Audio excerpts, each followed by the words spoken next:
Welcome to True Crime by Indie Drop-In. Each week we feature an episode from the best independent creators. Hit subscribe for more great true crime content. Before we get started, I just wanted to tell you about Scary Time, another podcast by Indie Drop-In featuring independent creators. If you like episodes about the paranormal, ghosts, monsters, hauntings, creepy places, enchanted objects, aliens, and more, check out Scary Time. You can find Scary Time in any podcast app, or you can click the link in the show notes below. All right, let's get to today's true crime episode. Today's episode is from ReverieTrueCrime, featuring Beyond the Rainbow, True Crimes of the LGBT. If you like today's episode from ReverieTrueCrime, make sure to check out the show notes for links to subscribe and follow on social media. Enjoy the show. Begin. Hey there, Rainbow Warriors and Reverie True Crime listeners. Welcome to our sinister series for the month of October. We're your hosts, CJ and Paige. Join us as we tell you stories of where something evil lurks in the spirit of Halloween/spooky season. Blah, blah, blah. I want to bite your neck. Are vampires real? Do you believe in vampires? Are the only true vampires Edward from Twilight and Count Chocula? Just like people who think the zombie apocalypse is on its way, there's some people who truly believe they're vampires and that they've lived for hundreds of years. Vampires, however, are just folklore. They can only exist by feeding off the blood of the living. This episode, we turn to the country of Australia for a couple of stories about women who truly do believe they're vampires. Your daughter is so adorable, said the lady at the grocery store in Dorset, southwest England. Oh, thank you, said the father of the 10-year-old girl. She's the life and soul of our family. Not long after this brief encounter, the family would move to Australia. It wasn't a sudden move. The idea had been tossed around for quite a while. The father's chest burst with pride. His daughter Stacey Mitchell was indeed a precocious, sweet, and spunky little girl. For all that sweetness, the spunk seemed to outweigh everything in her teen years. Stacey definitely possessed a rebellious quality that's prevalent in many teenagers. At the age of 16, Stacey's relationship with her folks was rocky. Stacey knew what was best for her, and her parents just had to ruin everything. Without thinking too hard on it, Stacey ran away from her family home near Perth. Her family consisted of her parents, her older brother, and her 2 younger sisters. December 13th, 2006, Stacey had been missing 6 days before her parents reported her missing.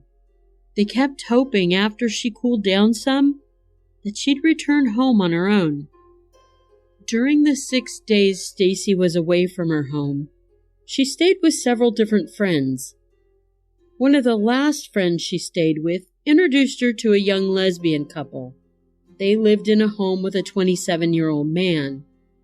The lesbian couple and the man seemed to have an extra room available. Stacey, in need of a more permanent place to stay, well, she was ecstatic to be meeting these girls. She thought this was going to be a perfect situation. Plus, she was gaining a couple new friends. Stacey had no idea of the darkness that lived within these young women. The young women were 19-year-old Valerie Parashumti and 20-year-old Jessica Stasinowsky. Valerie had grown up in a very violent home. Her dad was physically and sexually abusive to her, her siblings, and her mother. As the eldest, Valerie tried hard to take it upon herself to try and protect her siblings. She did the best she could. But one day when her father attacked her, he held a sharp garden tool to her throat. He threatened to kill her. Eventually, he would be incarcerated for inflicting injuries upon her mother. At the age of 16, Valerie was in a car accident, and this caused some light brain damage. Mentally, her life up until now had taken a very negative impact on Valerie's psyche. In October 2006, just a couple months before she met Stacy and invited her to live with them, Valerie had a run-in with law enforcement. She threw a brick, smashing a window at the Joondalup Youth Support Center. She'd also threatened staff there with a meat cleaver. Valerie was a ticking time bomb. Jessica's parents had divorced when she was young. This left her always feeling lonely and empty. In her teen years, she started to inflict self-pain upon herself. This included cutting and burning herself. Eventually, Jessica had run away from her life. She sold her body for money and she started to use drugs. It would seem the affect of both Valerie and Jessica's worlds and the trauma that they endured would somehow draw these two girls together. They started to pique an interest in vampire culture. Valerie in particular was obsessed with vampires, and she considered herself one. She was especially aroused by torture and violence. Valerie, who had become a member of a vampire cult, actually would drink the blood of animals. I had mentioned earlier a 27-year-old man Valerie and Jessica lived with. His name is David Haynes. The lesbian couple asked David if he'd be cool with Stacy moving in. They told him that she was in desperate need of a place to stay. David said, "Yeah, that's fine." So Stacy settled in. Just 4 days into her stay at her new home, Stacy and Valerie were getting a little flirty with each other. Jessica noticed this, and she was not happy about it whatsoever. Privately, Jessica confronted her girlfriend Valerie about the flirt going on with her and Stacy. And it didn't help matters any that Stacy had a habit of walking around the house in her underwear. For Stacy, it was an innocent act, something she did without thinking about. She always did it at her family home. Valerie told Jessica she was just being silly. Then she told Jessica it was her she loved, not Stacy. But Jessica kept at it. Finally, Valerie asked Jessica, "What do I have to do to prove to you I'm not interested in that girl? Do you want me to kill her?" Jessica said yes. Later that afternoon, Jessica and Valerie were grinding glass in a mortar and pestle. They were planning to make Stacy swallow the glass and bleed out internally. David was walking through and he asked what the couple was doing, and they told David. He told them that sounded like an agonizing death, and that Stacy would make too much noise consuming glass and probably alert the neighbors. The couple assumed David was right. They made a mental note to themselves to make sure Stacy doesn't die loudly. The young women ditched the glass idea and chose a different plan. Valerie kept asking David to help them. He continually and firmly told them no. But David still had no balls, because if he did, he would have called the police on him right then and there. Valerie told David he'd better disappear to his room if he doesn't want to be part of it, and to turn his music up loud when they started. And then Valerie told David if he tried to stop it, he'd be hurt too. "Call the damn police, David!" While Valerie and Jessica were busy plotting, Stacy was on the phone with her parents. After some tears and apologies by both sides, they came to a reconciliation. Stacy promised she would be back home the following day. A little later in the night, Valerie and Jessica invited Stacy to come into the living room and sit, have a shot of whiskey with them. Valerie was able to crush a couple of sleeping pills and put it in Stacy's shot as well. As the night went on, the girls were filling the drinks, especially Stacy. Hers were laced with sleeping pills. David was walking through when Valerie told him it was time for him to go to his room. The sackless little mouse did as he was told. As he shut his bedroom door, he heard Jessica yell, "Now!" and then a loud thud. Valerie came up behind Stacy with a cement paver. You know, one of those brick-like things that are often used as steps in gardens, or they're stacked up to make a garden wall. I'd say each one of those weighs about 10 to 15 pounds. Valerie bashed the paver over Stacy's head, and as Stacy was trying to escape, Valerie continued to bash her over the head with it until the paver broke. An unconscious Stacy, however, was still very much alive to the couple's surprise. That's when David opened the door from his room and he yelled that he was having a panic attack. He needed to get out of the house. Jessica got up, threw him a black t-shirt to cover his eyes, and she led him to the door. She handed him her cell phone and said they'd call when they were done. On her way back over to where Stacy lay, Jessica had taken off this chain-link belt thing she was wearing. She slipped it around Stacy's neck. She pulled it back hard and then she began to strangle Stacy. It took a very long 45 minutes for Stacy to die.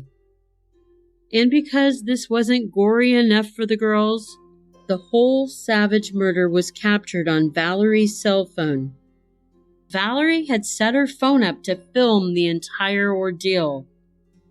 To the lesbian couple, it was a sensual, dark fantasy, and they planned to revel in it long after Stacy's presence was gone. In the video, the couple mocked Stacy's English accent. They made disparaging remarks about their victim. There were even parts they narrated as if you couldn't tell what was going on. The couple shared a passionate kiss over the heap that was once a bubbly, thriving 16-year-old girl. The video ends with the couple mopping up blood and removing a blanket from Stacy's semi-naked body. David called the couple about 1:30 a.m. He asked if Stacy was dead. Jessica said yes, but to give them a couple of hours to clean up before he came back in. The girls loaded Stacy's body headfirst into a wheelie-type garbage bin. About 3:30 a.m., David walked into the home. The home was still somewhat messy. He helped the couple take the bin outside to the shed. This is where Stacy's body would remain until the three decided how to dispose of it. The following day, the three roommates went to a home improvement store. They were pricing items that they felt they needed. Their list said a chainsaw, shovels, a wheelbarrow, and lime. Now remember, they just were pricing the items. They didn't actually purchase them yet.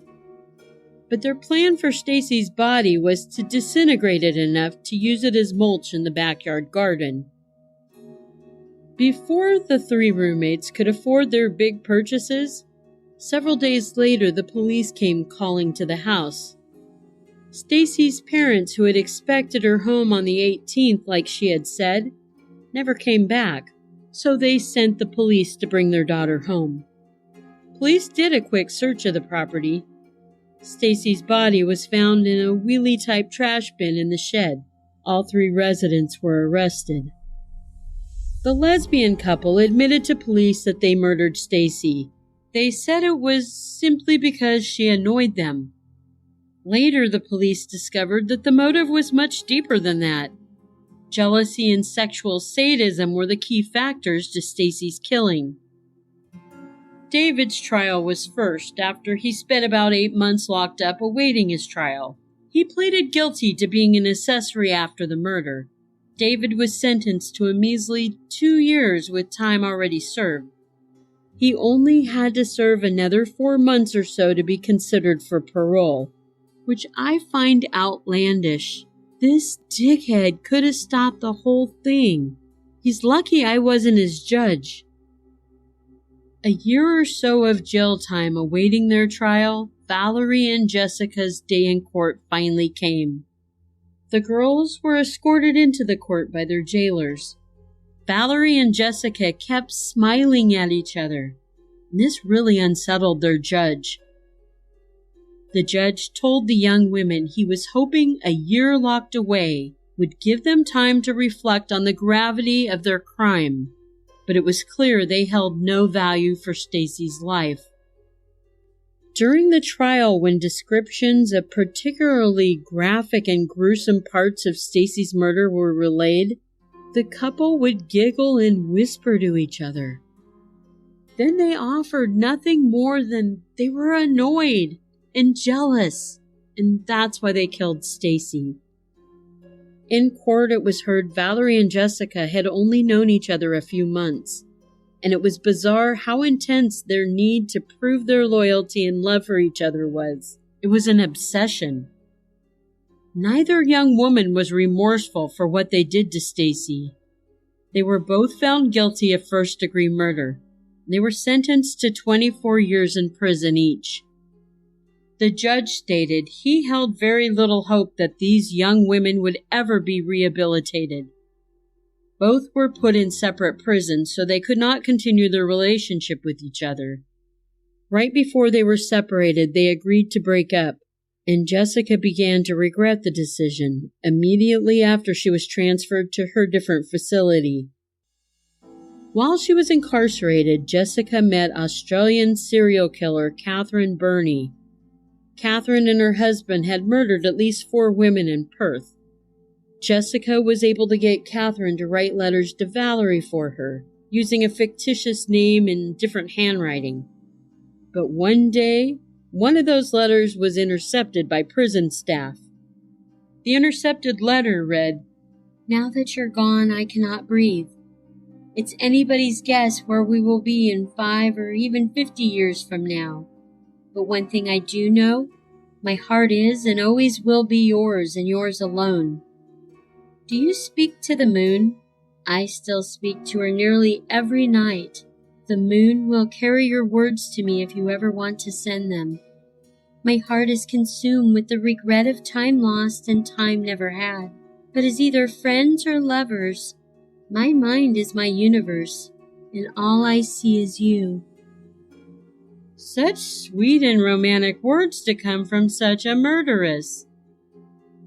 Another letter of Jessica's, which might have been more of a journal-type entry than a letter to Valerie. It went like this. "As soon as it started, I wasn't me. I have never felt that kind of lust for blood before. Something in me changed. The feel of her blood sprayed all over me was almost a romantic animalistic lust. I don't know when or how. All I know is something in me fell in place." That is a terrifying read. 5 years into her sentence, Valerie attempted a prison escape. She failed, and she was put into solitary confinement for a period of time. 2 years after Valerie's failed attempt to escape, she was in a prison fight, and 3 guards were injured and they all required medical attention. I don't think Valerie's ever going to get out of prison, which is a good thing. We won't know more about Jessica being able to be paroled for another 10 years. But there's a good chance neither woman will ever see freedom. Today, I'll be telling you about Tracy Wigginton, also known as the Lesbian Vampire Killer. Trigger warning for animal cruelty and self-harm. Tracy Wigginton was born in Rockhampton, Australia on August 4th, 1965. At the age of 3, her mother's parents, George and Avril Wigginton, who were very rich, adopted her. The early years of her life were merely horrible. George and Avril were sadistic abusers and liked having power and control over Tracy and her older, also adopted stepsister. Allegedly, the grandparents would physically and sexually assault Tracy. By 1989, she had lost both of her grandparents, and they had left her an inheritance of $75,000. Tracy attempted to go live with her biological mother, Rhonda, but she did not accept the fact that Tracy was a lesbian. So Tracy decided to move in with a family friend named Kay. When she was 20 years old, she moved out. Kay said that Tracy was a loving girl, gifted, an artist, and a devout Catholic. Tracy began to call herself Bobby in 1982 and chopped her hair off extremely short. She worked as a bouncer at a club as well as a sex worker for a short time. She was in a relationship with a young woman at the time called Sunshine. They were looking for a male to get Tracy pregnant so they could have a baby. However, when Tracy did get pregnant, she had a miscarriage, which is around the time she started getting into witchcraft. She quit showing up for Mass and said she was in communication with a white witch in Adelaide. It's alleged that Tracy would take the lives of animals, specifically goats, pigs, and cows, drinking their blood. She was in her early 20s when her thoughts got even more bizarre and twisted, wanting to slay a man to feed on his blood. 24-year-old Tracy had met her lover, Lisa Patachinsky, 2 weeks prior to October 20th, 1989. Tracy was cheating on her current lover, Sunshine, with Lisa, who was 24 years old as well. Lisa was not mentally stable and had been hospitalized around 80 times within 5 years due to self-mutilation and overdoses. The night of the 20th, Lisa, Tracy, and 2 other friends, Kim Jervis and Tracy Waugh, both 23 years old, were hanging out at a bar, downing alcohol. Kim Jervis was a doll and Garfield cat collector. She wanted to be a nun, but after breaking a crucifix necklace, reportedly, she was told she was the chosen one. Sources say that Kim thought in her friend circle, or cult, that she was the Destroyer, reportedly claiming that she had the ability to rip the arms off anyone who stopped her from feeding. Their friend Tracy Waugh was really timid and attended an all-girls Catholic private school. She believed Tracy Wigginton was telepathic, that she had the ability to become invisible, but also show cat eyes if she wanted to, and believed that Tracy Wigginton was married to the devil. Tracy Wigginton convinced Lisa and her friends to assist her with her sick desires, and they did. They may have felt peer pressured, but disregarding human life and the consequences, they made the decision to help go on the hunt for a victim. This would spill over into the late night of the 21st. They were riding around, blasting Prince's music while they sought out a victim for Tracy. 47-year-old Edward Baldock was a husband with 5 children and even had 2 grandchildren. He truly loved his job, he enjoyed going to the beach, and he adored his family. He had been drinking that night with his friends at a pub and was making his way home on foot. He came to a standstill waiting on a taxi. Edward thought this night was going to be like any other after a good time at the bar playing darts. Unfortunately, it wasn't, and he was in danger, because suddenly the women spotted him. They could tell he was under the influence, and they preyed on him, telling him to come get inside the car. For a lot of people, hopping into a car full of women would seem like a harmless, fun, and maybe kind of exciting time. This was anything but harmless. They drove to Orley Park, which was not but a small walk to the Brisbane River, and then they parked the car.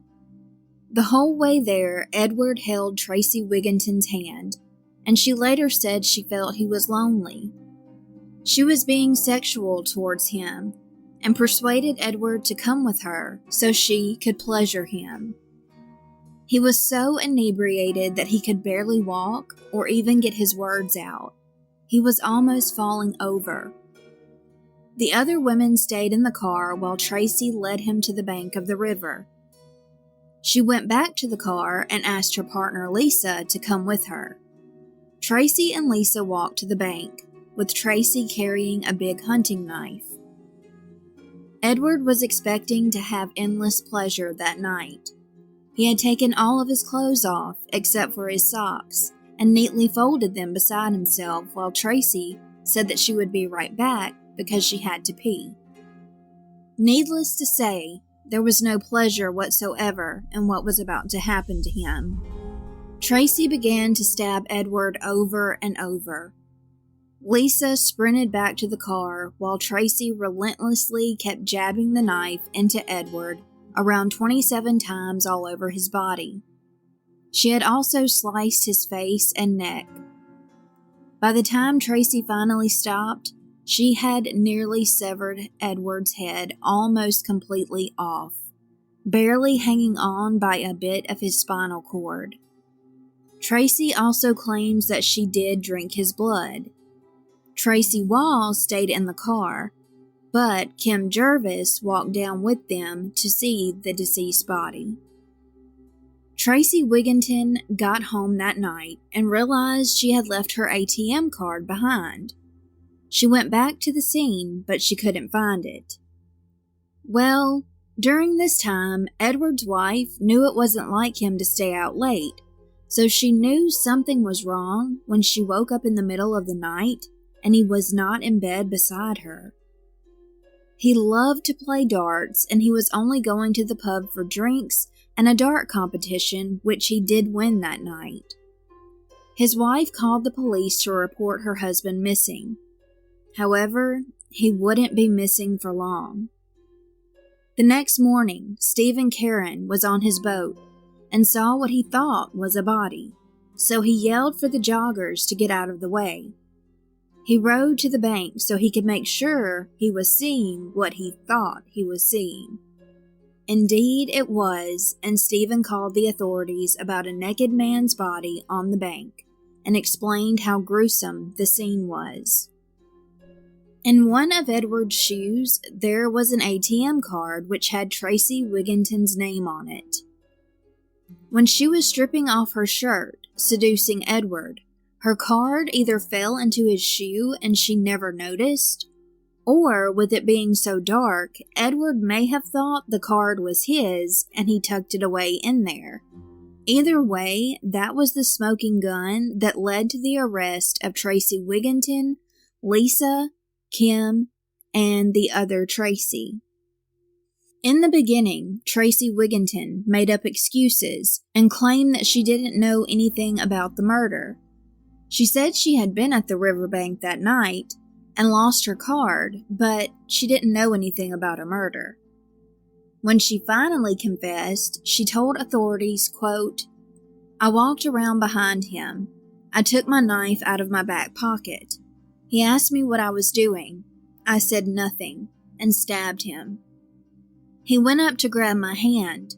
I pushed his hand down, withdrew the knife, and stabbed him in the side of the neck. I stabbed him in the other side of the neck, and I continuously stabbed him.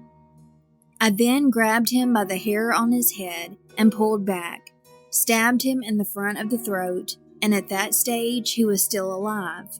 End quote. While Tracy was being interrogated, she expressed to the police that she felt nothing when she was stabbing Edward, and she was also puffing on a cigarette right beside Edward as she watched him die in front of her. After she was sure he was deceased, she walked to the water to wash off her arms, hands, and knife. Some sources say that she threw the knife in the river. When her trial began, she called herself a vampire, and the news had a field day with this. The media frenzy around her trial in 1991 took over the television, radio airwaves, and newspapers. talks of her feeding on the blood of animals, having satanic powers, and always wearing black. Information that police put out to the public about the women's confessions of curiosity of cults and vampirism led to the media explosion of what was known as the vampire murder.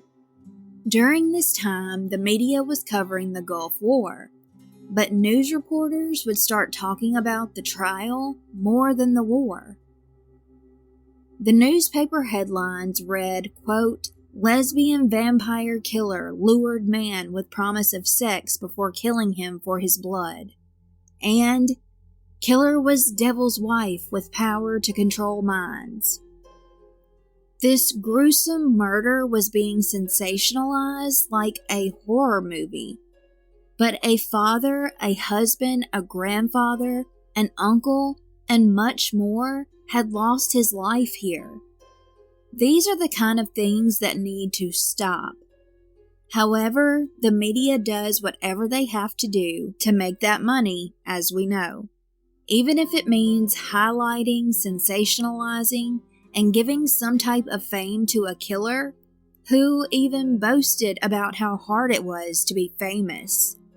And the media was really not paying much attention to the victim, who should have been in the headlines, not Tracy. That's the issue we still have today when attempting to find information on victims.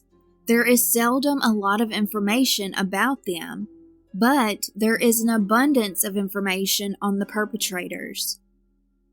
If the news reporters and other media outlets had sat down with the victims' families and got more information about them and who the victims were over the span of their lives, we'd have more information to tell all of you about them. But, of course, the harsh reality is the media uses what's going to sell, and a wild headline is going to get more views on television and sells more papers than a respectful one about a victim. The family of Edward felt this as well, even talking about him to 9 News, because they were disgusted how the media portrayed him only as a drunk with no further information just because he was inebriated before he was killed. His daughter, ironically also named Tracy, said that her father was so much more than that. She said, quote, "He loved playing with the grandchildren. He was always playing when you went over there. We had swings in the back, and he was always working away a lot. So when he was home, we'd always go to the beach, because Mom never drove. So he used to be the driver. When he was home, we were always doing something. He was so playful. Mom would always be yelling at him, 'Edward, you're going to hurt yourself.' One night a week, the family would get to have a pizza night, and his daughter Tracy said, quote, "Everything would be cleared out of the fridge, and we would put on a pizza, and sometimes you had to run. That was his favorite meal." Even though the pain will always be there, Tracy's sons have a striking resemblance to their grandfather. Tracy said, quote, "Both of my sons, you look at them and you're like, wow. It's nice to see his genes have carried on so prominently."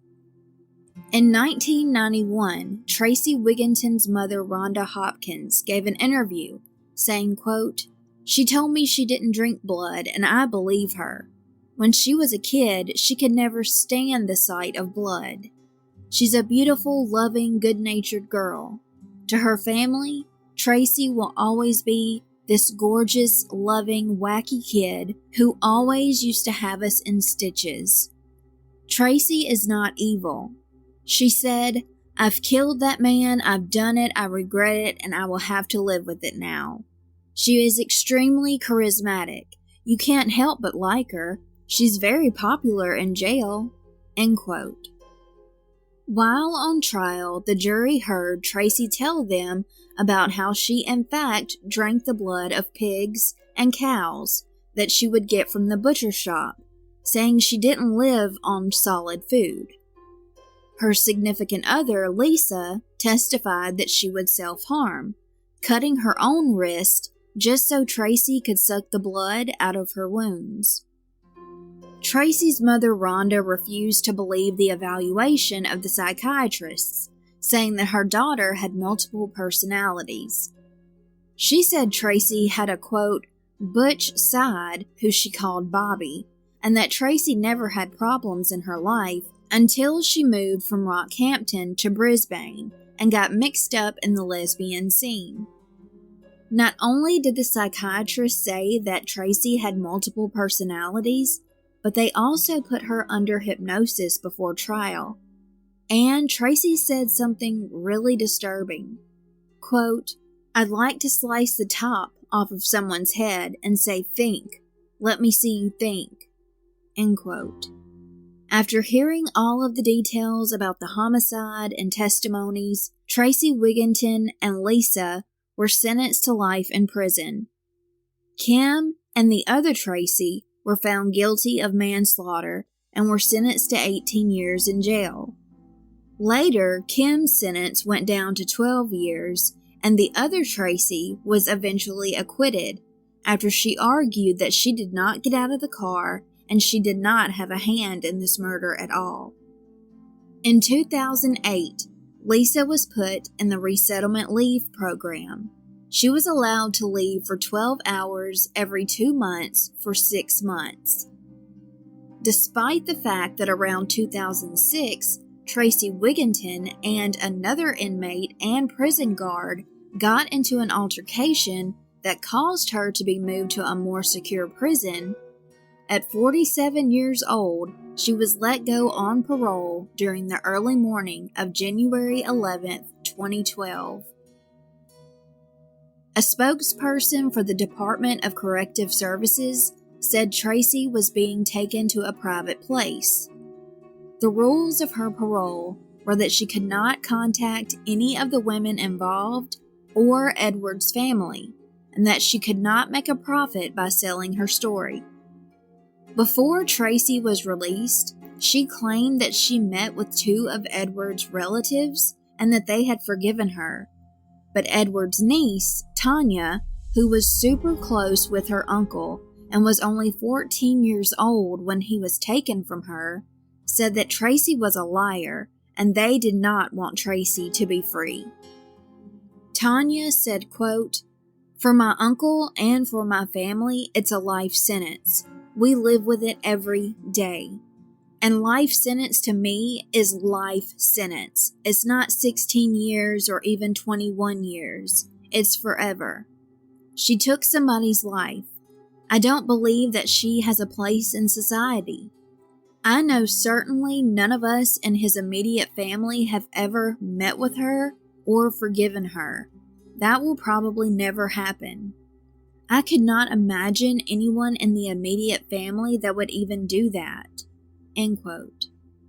Many of Edward's family members even changed their last names due to all of the public attention. Tanya stated, quote, The name being a bit unique, it sticks in people's heads, and they remember it for the wrong reasons. Every time you think it's just calmed down, the news finds a way of sensationalizing it again, and it brings it all up for everybody over and over again. For me now, I have children of my own, and it's brought it into a whole new generation. It's not the way that they would want to know their great uncle. End quote.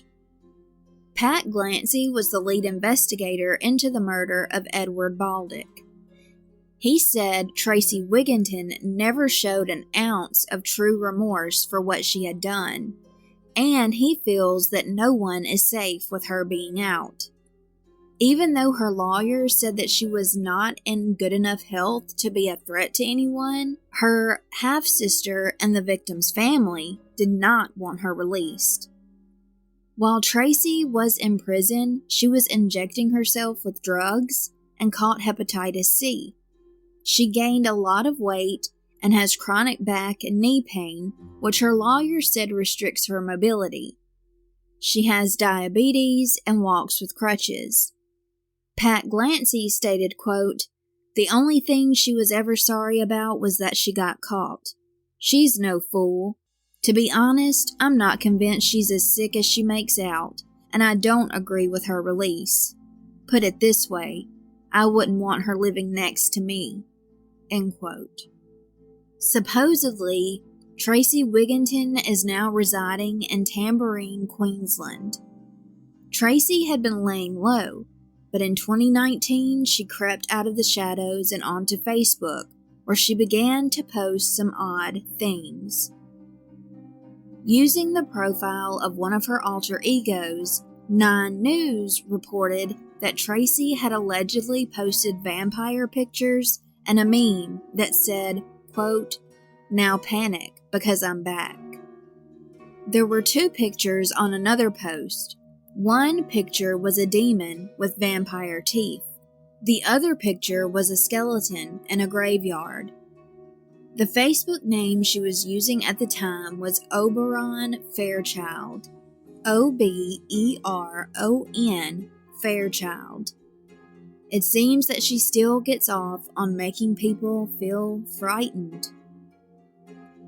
And that does it for today's episode. Thank you so much for listening. Stay safe and take care.